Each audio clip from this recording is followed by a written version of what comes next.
Hello friends. तो आज हम एक नया टॉपिक जो कि कक्षा 10 का भूगोल है वो पढ़ेंगे। उसमें हम संसाधन के बारे में जानेंगे। ठीक। तो संसाधन और विकास हमारा चैप्टर है।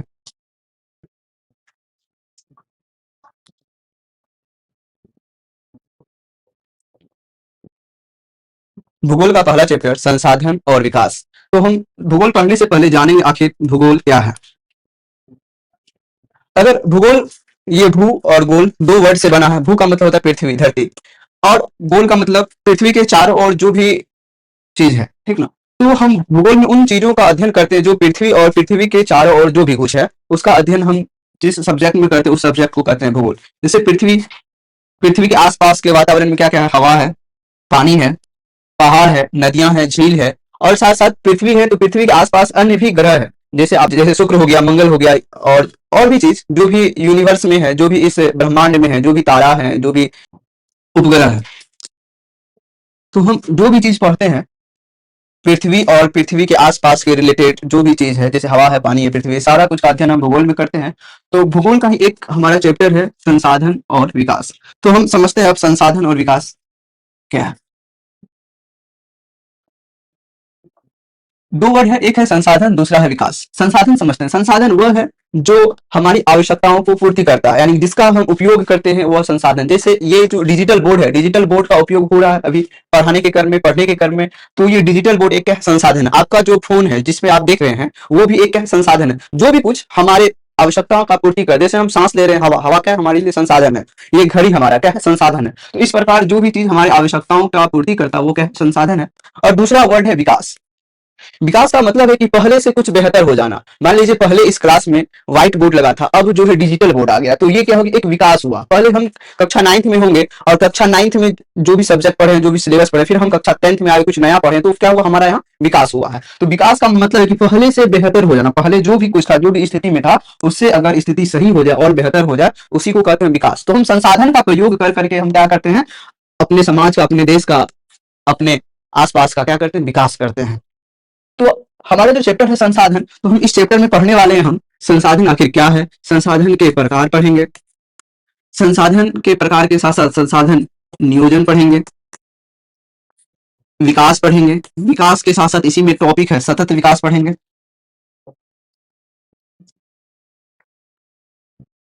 फिर संसाधन का बंटवारा पढ़ेंगे।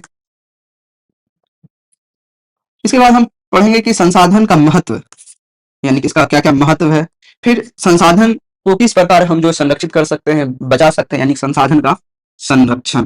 तो इस प्रकार इस चैप्टर में हम जो है इन टॉपिकों पे अभी पढ़ने वाले हैं। संसाधन कितने प्रकार का होता है, फिर संसाधन नियोजन क्या है, फिर विकास क्या है, और विकास में सतत विकास से हम क्या समझते हैं, फिर संसाधन का बंटवारा किस प्रकार है, और साथ ही साथ हम देखेंगे कि आखिर संसाधन का महत्व, महत्व क्या है। देखिए महत्व तो ढेर सारा, हम एक एक करके इनको देखेंगे, और साथ ही साथ हम लास्ट में संसाधन का किस प्रकार संरक्षण किया जा सके, किस प्रकार इसको बताया जा सके, ताकि आने वाले भविष्य में भी इसका उपयोग हो पाए। तो हम एक एक करके अब जो है हम देखते हैं। पहले हम देखते हैं संसाधन का प्रकार। तो संसाधन जो है कई भागों में बांटा गया है, और संसाधन मुख्यतः चार टाइप का होता है। एक है उत्पत्ति के आधार पर, उत्पत्ति के आधार, उत्पत्ति के आधार पर संसाधन जो हम दो पार्ट में बांटे हैं। एक है आपको जैव संसाधन, दूसरा है अजैव संसाधन। जैव संसाधन उनको कहेंगे जो जीवित प्राणियों से या जिसमें जीवन है, उस संसाधन को हम जैव संसाधन कहेंगे। यानी कि उत्पत्ति जो हुआ है, ये घसक रहा है। ओ, जैव संसाधन जैसे हम एग्जांपल में देखते हैं, पेड़ पौधा, पेड़ पौधा, वनस्पति, जो भी जीव जंतु है, तो इनसे प्राप्त जो भी संसाधन है हम उसे जैव संसाधन में रखेंगे। फिर दूसरा है अजैव संसाधन, जिसमें प्राण नहीं हो, जो यानी कि मृत हो, जो निर्जीव हो, उसको हम कहते हैं अजैव संसाधन। अजैव संसाधन जैसे कि मान लीजिए हवा, पानी, झील, पर्वत, मृदा। यानी कि उत्पत्ति के आधार पर हम देख ले कि संसाधन दो प्रकार का होता है। एक है जैव संसाधन, यानी कि जो जीवित हो, जिसमें प्राण होता है, ठीक। और दूसरा हम देखें अजैव संसाधन, जो निर्जीव है, जैसे हवा, पानी, झील, पर्वत, मृदा। अब हम देखते हैं संसाधन का दूसरा प्रकार,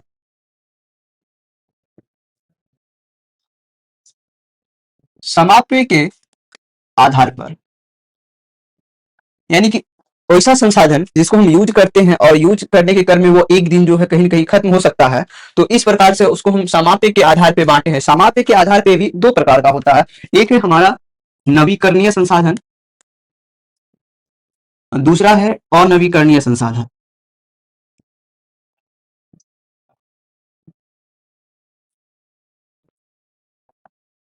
नवीकरणीय संसाधन ऐसा संसाधन है जिसको हम एक बार यूज कर लेते हैं, फिर जो है उसका पुनः प्राप्ति फिर से हो जाता है, फिर से वो आसानी से हमें प्राप्त हो जाता है। जैसे अगर हम बात करें सौर ऊर्जा का, सौर ऊर्जा जो भी सूर्य से मिलने वाला जो प्रकाश है, जो ऊर्जा है, उसका अगर हम यूज कर लेंगे तो अगले दिन सौर ऊर्जा फिर से पुनः प्राप्त हो जाएगा, आसानी से हो जाएगा। यानी ऐसा ऊर्जा जिसका हम प्रयोग कर सकते हैं और वो जो है कभी खत्म नहीं होगा, उस टाइप की ऊर्जा को हम कहते हैं नवीकरणीय ऊर्जा। जैसे हम पवन ऊर्जा का बात करें, पवन ऊर्जा यानी कि पवन ऊर्जा का जो हम यूज कर लेंगे तो क्या ऐसा तो नहीं है कि वो लिमिट है, एक दिन खत्म हो जाएगा।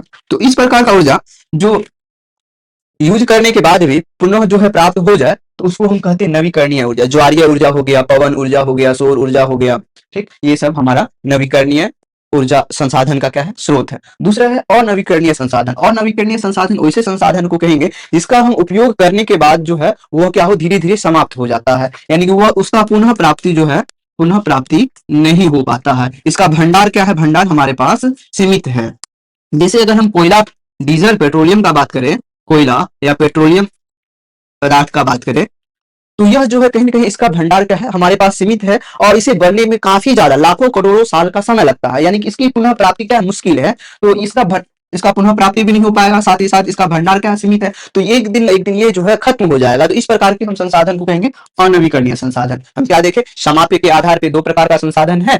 एक है नवीकरणीय संसाधन, यानी कि जिसका पुनः प्राप्ति आसानी से हो जाए, जिसका भंडार यानी कि वो ढेर सारा कभी खत्म नहीं हो, ठीक ना, तो उस प्रकार को कहेंगे नवीकरणीय संसाधन। जैसे सौर ऊर्जा, पवन ऊर्जा, ठीक ना, ज्वारीय ऊर्जा। लेकिन हम दूसरा क्या देखें, अनवीकरणीय। अनवीकरणीय मतलब जिसका यूज करने के बाद उसका पुनः प्राप्ति नहीं हो, साथ ही साथ जो है इसका भंडार क्या सीमित है, एक दिन वो क्या हो जाएगा, खत्म हो जाएगा। जैसे कि हम कोयला, पेट्रोलियम, ये सब क्या है कि इसका भंडार सीमित है। तो इस प्रकार हम जो है समाप्त के आधार पर दो देख लिए, नवीकरणीय और अनवीकरणीय। अब हम आगे चलते हैं, एक नेक्स्ट टाइप संसाधन का देखते हैं, वो है हमारा स्वामित्व के आधार पर। स्वामित्व का मतलब है कि संसाधन पे किसका हक है, स्वामी। स्वामी का मतलब मालिकाना हक, यानी मालिकाना हक के आधार पे संसाधन को कितने कैटेगरी में बांटा गया, कौन कौन सा संसाधन है, हम उसको देखते हैं। तो पहला है व्यक्तिगत, इंडिविजुअल रिसोर्स। फिर है सामुदायिक, सामुदायिक संसाधन। थर्ड है राष्ट्रीय संसाधन।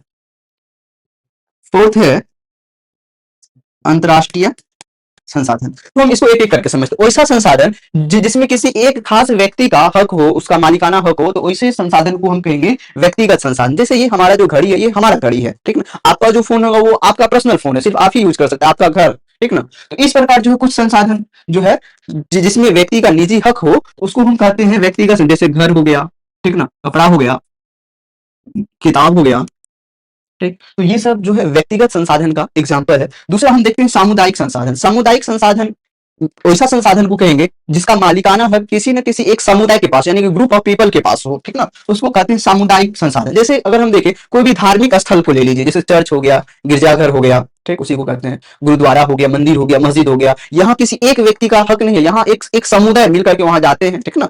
तो इस प्रकार के संसाधन को क्या कहेंगे, जहां पे व्यक्तियों के समूह यानी किसी विशेष समुदाय का हक हो, उसको कहते हैं सामुदायिक संसाधन। जैसे चारागाह भूमि, यानी पशुओं को चराने के लिए जो भूमि होता है, वो चाहे शमशान घाट ले लीजिए या आपका क्लासरूम ले लीजिए, क्लासरूम किसी एक विद्यार्थी या किसी एक टीचर का नहीं, ये सब का है। तो ये सब जो क्या किस कैटेगरी में आएगा, सामुदायिक संसाधन। एग्जाम्पल में देख लेते हैं, विद्यालय, मंदिर, मस्जिद, जो भी चीज। शमशान, शमशान तो नहीं बोल सकता है कोई व्यक्ति कि ये हमारा शमशान है, तो वो क्या होता है, सभी व्यक्तियों का यानी किसी न किसी समुदाय से रिलेटेड रहता है, तो उसको हम कहेंगे सामुदायिक संसाधन।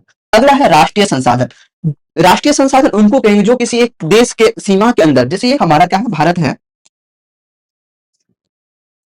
तो भारत की सीमा के अंदर जो भी रिसोर्स होगा वो भारत सरकार का होगा, और इस संसाधन पे हक किसका, भारत सरकार का, भारत के लोगों का। तो इस प्रकार यह संसाधन क्या हो गया, राष्ट्रीय संसाधन। राष्ट्रीय संसाधन किसी एक देश का पूरा उस पर क्या रहता, हक रहता है।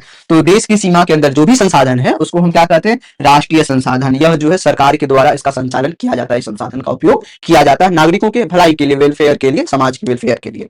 अगला हम देखते हैं अंतर्राष्ट्रीय संसाधन। अंतर्राष्ट्रीय संसाधन जो है जिसमें किसी एक देश का स्वामित्व न हो, जहां पे अंतर्राष्ट्रीय संस्था उसको रेगुलेट करे, उसको हम कहते हैं अंतर्राष्ट्रीय संसाधन। जैसे अगर हम एग्जाम्पल के तौर पे इसको समझे तो उसके लिए हमको जो है एक मैप बनाना पड़ेगा। नेक्स्ट पेज लेते हैं। जैसे ये हमारा जो है प्रायद्वीपीय भारत है, दक्षिण भारत है, तो यहाँ जो है भारतीय सीमा से 200 किलोमीटर वाला जो क्षेत्र है, ये कहीं ना कहीं भारत का अपना निजी संसाधन, भारत यहाँ किसी भी प्रकार का संसाधन का दोहन उसका यूज कर सकता है। लेकिन इसके बाद यानी कि 200, ये समुद्री सीमा हम देख रहे हैं, समुद्री सीमा से 200 किलोमीटर वाले बाद वाला जो क्षेत्र है, इस पे किसी एक देश का पर्सनल हक नहीं रहता। ये यह हो गया अंतर्राष्ट्रीय संसाधन, जहां बहुत सारे देश मिलकर के यहाँ जो है ना, यहाँ अपना काम कर सकते हैं, यहाँ कोई भी चीज कर सकते हैं, ठीक है। तो ये हो गया अंतर्राष्ट्रीय संसाधन। तो हम क्या क्या देखें कि स्वामित्व के आधार पे चार प्रकार का संसाधन। एक है व्यक्तिगत संसाधन, जहां पे व्यक्ति का निजी हक हो, उस पे जैसे घर हो गया, उसका कपड़ा हो गया, ठीक है, उसका किताब हो गया, ठीक। एक होता है सामुदायिक संसाधन, जहां पे व्यक्तियों के समूह के द्वारा उस संसाधन का क्या हो, संचालन हो, जैसे विद्यालय हो गया, मंदिर हो गया, शमशान घाट हो गया। राष्ट्रीय संसाधन का, जो एक देश की सीमा के अंदर देश का सरकार के द्वारा उसका संचालन हो उस संसाधन का, तो हो गया राष्ट्रीय संसाधन। अंतर्राष्ट्रीय संसाधन जो किसी भी देश का समुद्री सीमा से 200 किलोमीटर का वाले दूर का जो क्षेत्र है, उस क्षेत्र को क्या कहते हैं, अंतर्राष्ट्रीय संसाधन कहते हैं। इस प्रकार हम जो है स्वामित्व के आधार पर भी संसाधन का प्रकार देख ले। लास्ट एक और है, वो है विकास के आधार पर।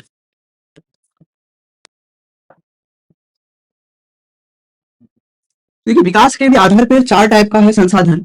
एक है भंडारित संसाधन, दूसरा है विकसित संसाधन, फिर है संभाव्य संसाधन, ठीक, एक और संचित कोष संसाधन। चलिए इसको भी देख लेते हैं।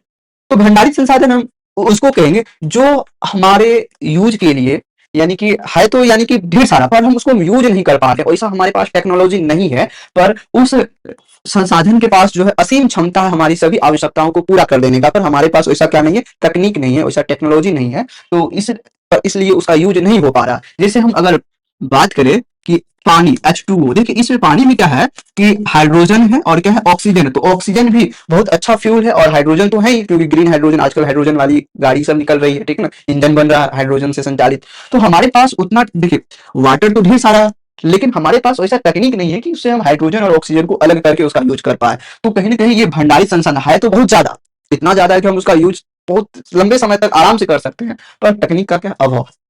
दूसरा है विकसित संसाधन। विकसित संसाधन वैसे संसाधन कहेंगे जिसका हम अभी पूर्ण रूप से यूज कर रहे हैं, अच्छे से यूज कर रहे हैं, उसके बारे में हमें सारा तकनीक मालूम है, सारा कुछ जो है उसका अभी उपयोग करें। जैसे अगर हम बात करें कोयला, पेट्रोल, डीजल, ये सब संसाधन का हम जो अभी उपयोग कर रहे हैं, अच्छे से उपयोग करें, सारा टेक्नोलॉजी हमारे पास इसके उपयोग करने के लिए, तो ऐसे संसाधन को हम क्या कहेंगे, विकसित संसाधन कहेंगे। फिर अगला हमारा आता है संभाव्य संसाधन। संभाव्य संसाधन वैसे संसाधन कहेंगे कि हमारे पास टेक्नोलॉजी तो है, पर अभी हम उसका उतना अच्छे से उपयोग नहीं कर पा रहे हैं। जैसे अगर एग्जाम्पल का बात करें तो पवन ऊर्जा, देखिए हमारे जो कुछ कुछ राज्य है, जैसे राजस्थान हो गया, गुजरात हो गया, तमिलनाडु हो गया, इन सब राज्यों में काफी अच्छा खासा हवा चलता है, पवन ऊर्जा है। अगर हम यहाँ पे टरबाइन पवन चक्की लगा दे तो क्या होगा, इससे हमें पवन ऊर्जा मिलेगी। परंतु क्या है कि हमारे पास तकनीक भी है, पर अभी हम पूरा अच्छे से इसका उपयोग नहीं कर पा रहे, पूर्ण रूप से इसका दोहन नहीं कर पा रहे हैं। तो ये संभाव्य संसाधन की कैटेगरी में इसको रखा गया।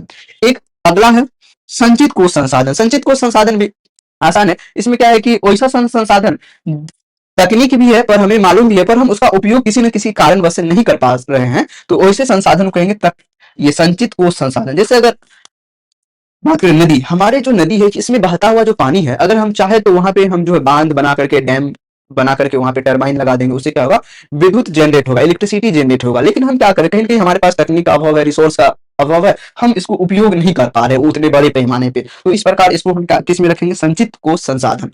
तो इस प्रकार हम जो है संसाधन क्या है और संसाधन के प्रकार देख लिए। अब हम देखते हैं संसाधन प्रकार देख लिए, अब हम देखते हैं कि संसाधन का बंटवारा, ठीक।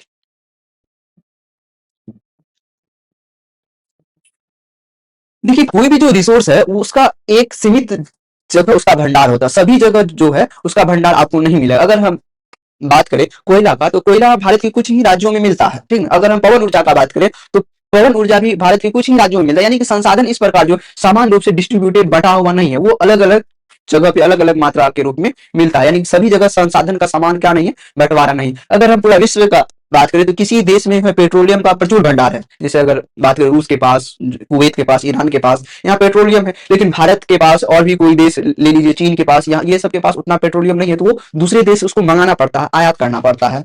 तो हम देख रहे हैं कि बंटवारा जो है वह एक समान नहीं। अगर अपने समाज का ही बात करें तो समाज में जो संसाधन होता है वो धनी वर्ग के पास ज्यादा रिसोर्स रहता है, जो कमजोर वर्ग है, जो निर्धन परिवार है, जो निर्धन वर्ग से बिलोंग करते हैं, उसके पास रिसोर्स का कहीं ना कहीं कमी रहता है। तो इस प्रकार हम देखते हैं कि संसाधन का जो है असमान क्या है, बंटवारा है, यानी सभी जगह सेम रूप से डिस्ट्रीब्यूशन संसाधन का नहीं है। तो हम संसाधन का कहीं ना कहीं बंटवारा समझ लिए क्या है। अब हम देखते हैं आगे हमारा कौन सा टॉपिक है। बंटवारा देखने के बाद हम देखते हैं कि संसाधन नियोजन और विकास और सतत विकास क्या है। तो हम पहले देखते हैं विकास और सतत विकास में क्या डिफरेंस है। अगर हम विकास का बात करें, जो भी डेवलपमेंट होता है, देखिए हमेशा कुछ ना कुछ डेवलपमेंट होता है, कुछ ना कुछ लोग जो है अच्छा की ओर जाते हैं, सभी समाज जो अपने आप को डेवलप करते हैं, सभी देश डेवलप करते हैं। अगर हम भारत का ही करें बात, तो पहले जो है भारत में शिक्षा की व्यवस्था उतनी अच्छी नहीं थी, स्वास्थ्य की व्यवस्था उतनी अच्छी नहीं थी, पर जो है धीरे धीरे अब उसमें सुधार हो रहा है, लगातार प्रोग्रेस हो रहा है, ठीक है। ढेर सारे टीचर्स आ रहे हैं, ढेर सारे डॉक्टर्स आ रहे हैं, तो वो क्या हो रहा है, एक कहीं ना कहीं उस क्षेत्र में विकास हो रहा है। तो विकास का मतलब ही होता है कि कुछ अच्छा होना पहले से, ठीक ना। तो विकास जैसे मान लीजिए पहले जो है बहुत ज्यादा फैक्ट्रियां नहीं थी, बहुत ज्यादा ज्यादा जो है गाड़ी ये सब नहीं था, बहुत ज्यादा बिल्डिंग्स नहीं था, ठीक ना। तो हम धीरे धीरे जो है ढेर सारा फैक्ट्री स्थापित किए, ढेर सारा वाहन का प्रयोग हुआ, ढेर सारा तकनीक का हम यूज करने लगे, ढेर सारा शहर बसने लगा। इस प्रकार हम देख रहे हैं दिनों दिन क्या हो रहा है, विकास हो रहा है। तो विकास होने के लिए हम कहीं ना कहीं संसाधन का ही यूज करते हैं, संसाधन का यूज करते हैं। जैसे अगर शहर बसाना है तो हम जंगल को काट करके उस वाले एरिया में घर बना देते हैं, वहां पे हम जो है वाहन यानी फैक्ट्री लगा देते हैं, फैक्ट्री से फिर क्या निकलता है, धुआं, ठीक ना। वाहन से क्या निकला, धुआं निकला, जो हमारे वातावरण को क्या कर रहा, पोल्यूट कर रहा, प्रदूषित कर रहा। हम जो है जंगलों को काट करके खेती कर रहे हैं, जंगलों को काट करके शहर बसा रहे हैं। तो इस प्रकार हम विकास तो कर रहे हैं, लेकिन हम अपने प्रकृति को क्या कर रहे हैं, नुकसान पहुंचा रहे हैं। जंगलों को काट रहे हैं, जल को प्रदूषित कर रहे हैं, वायु को प्रदूषित कर रहे हैं, खेती कर रहे हैं, खेती में रासायनिक कीटनाशक का उपयोग करते हैं, तो क्या होता है, उससे हमारा मृदा भी पोल्यूट होता है। तो हम देख तो रहे विकास तो हो रहा है, लेकिन विकास हम इस शर्त पे करें कि हमारा पर्यावरण का, हमारा प्रकृति का विनाश हो रहा है। तो उसके लिए विनाश न हो, हमारा प्रकृति भी संरक्षित रहे, बचा रहे, इसके लिए हम विकास नहीं करके सतत विकास एक टर्म है, चलिए आप उसको समझते हैं। सतत विकास क्या है। सतत विकास, देखिए अभी हम विकास समझ गए, आखिर विकास हम किस कंडीशन पे कर रहे हैं, ठीक ना। यानी कि हम जो है लोहे की कीमत पे सोना को खो रहे हैं, इस प्रकार का विकास कर रहे हैं। लेकिन हमें क्या करना, सतत विकास करना। सतत विकास समझने के दो टर्म आप ध्यान में रखिए, एक है पर्यावरण, फिर है आगे भविष्य। यानी कि हम विकास ऐसा करेंगे ताकि संसाधन जो है भविष्य के लिए भी क्या है, बचा रहे, साथ ही साथ हमारा पर्यावरण पे उसका नकारात्मक प्रभाव, बुरा प्रभाव न पड़े, यानी कि हमारा पर्यावरण भी स्वच्छ रहे और साथ ही साथ भविष्य के लिए वो संसाधन बचा रहे। अगर मान लीजिए अभी पेट्रोलियम है, हमारे पास गैस है, ठीक ना, तो अगर हम इसका ढेर सारा प्रयोग करेंगे तो कहीं ना कहीं पेट्रोलियम पदार्थ का यूज होगा, तो क्या होगा, धुआं निकलेगा और वायु प्रदूषित होगा, और साथ ही साथ भविष्य के लिए भी बचा नहीं रहेगा, खत्म हो जाएगा एक दिन। तो हमें कहीं ना कहीं ऐसा विकास करना चाहिए ताकि पर्यावरण को भी उतना ज्यादा इफेक्ट न पड़े और साथ ही साथ हमारे भविष्य के लिए भी संसाधन क्या रहे, संरक्षित रहे, बचा रहे। तो इस प्रकार हम विकास और सतत विकास देख लिए। अब हमारा एक टॉपिक है संसाधन नियोजन। तो संसाधन नियोजन क्या है, पहले चलिए देखते हैं।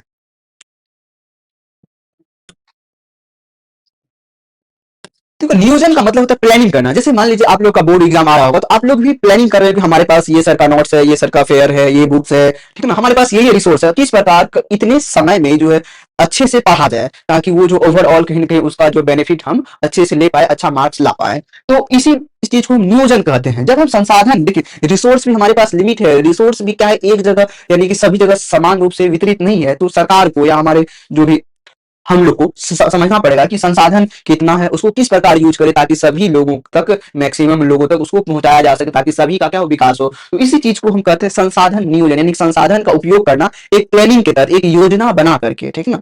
तो इस चीज को हम समझ गए, संसाधन नियोजन होता है ये। अब हम देखते हैं एक और है संसाधन संरक्षण। देखिए हम अभी तक हम संसाधन क्या है और कहीं ना कहीं हम पढ़ते क्रम में हम जान गए कि आखिर संसाधन का कितना महत्व है हमारे लाइफ में। हम लोग को आगे विकास करने में, आगे तरक्की करने में। लेकिन हम एक चीज भूल गए हैं कि संसाधन का उपयोग करते करते हम उसका उपयोग नहीं, अब दोहन करने लगे हैं, ज्यादा उसका जो है एक्सप्लॉयटेशन करने लगे हैं। तो अगर हम इस तरीके से ज्यादा उसका दोहन करेंगे, ठीक है ना, ज्यादा एक्सप्लॉयटेशन करेंगे, तो अतिरिक्त अगर यूज करेंगे तो एक ना एक दिन वो समाप्त हो जाएगा। साथ ही साथ हमारे पर्यावरण के लिए वो क्या है, बेनिफिशियल नहीं है। इसलिए हमें संसाधन को क्या करना चाहिए, संरक्षण करना चाहिए। संरक्षण यानी कि उसको बचाना चाहिए। क्यों? क्योंकि यह हमारे लिए बहुत ही महत्वपूर्ण है, महत्वपूर्ण है, ठीक ना। बिना इसके किसी भी समाज का, किसी भी देश का क्या नहीं हो सकता है, विकास, डेवलपमेंट नहीं हो सकता है। संसाधन एक जगह समान बंटवारा, समान रूप से वितरित नहीं है, ठीक है ना। संसाधन क्या है, सीमित है, लिमिटेड है, ठीक ना। ये अनलिमिटेड रिसोर्स नहीं है, लिमिट है। तो इसलिए जो है संसाधन अगर इतना वैल्यूएबल चीज है तो हमें कहीं ना कहीं से क्या करना पड़ेगा, संरक्षण करना पड़ेगा, इसे बचाना पड़ेगा। तो इस प्रकार हम जो है आज के 10-15-20 मिनट का जो लेक्चर था, इसमें हम कहीं ना कहीं संसाधन को देखने का प्रयास किए हैं, ठीक ना। तो अगले दिन हम इसको